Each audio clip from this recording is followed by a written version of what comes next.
When I joined the Air Force, I took my oath of office seriously. I believed my job was to protect and defend the Constitution of the United States against all enemies, both foreign and domestic. And I felt that the wasting of the money and the current economic climate that the government faced, that represented a threat. And it was wrong. It was illegal and it was immoral. It was so important to you to do the right thing. Why?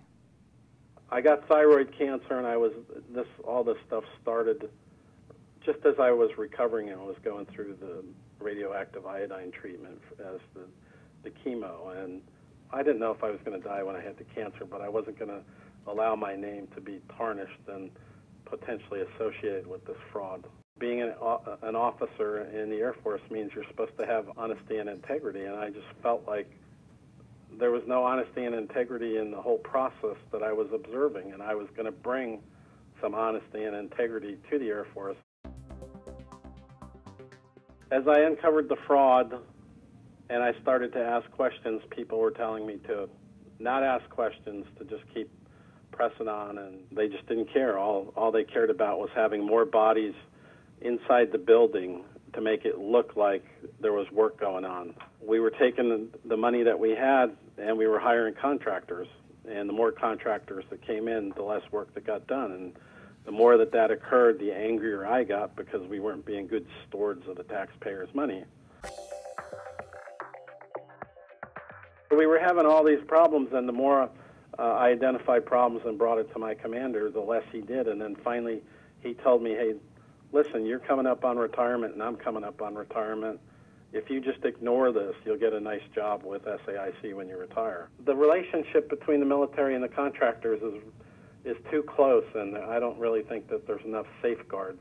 They need to be more responsible with the taxpayers' money. Nobody else was going to do anything, and I was coming up on retirement, and I was so disgusted with the lack of leadership in the Air Force. Everybody was worried about their careers, and I had made the decision that I didn't care about my career anymore. I cared about what was doing right. I had two young boys, and I was looking at them thinking, how can I tell them that they're doing something wrong or to teach them to do the right thing if I wasn't prepared to do it? Why do you think there are so few military personnel and officers in particular who report this stuff and try to do something about it? The Air Force is a one-mistake Air Force. If you have one mistake, your career is over. So you're not allowed to question what takes place, and if you do the right thing, even though it's the right thing, your career is going to pay for it. It's one mistake, and if you're not a team player, you're not going to get promoted. There need to be more incentives and less threats and fear of threats and retaliation for people that do the right thing. I never got into it for the money. When I got cancer, the big thing I was worried about was when I die, the only thing I take with me is my name. And the last thing I wanted was for my name to be blemished. I could really care less about the money. I wanted the fraud to stop, and I wanted the people that were involved to be punished.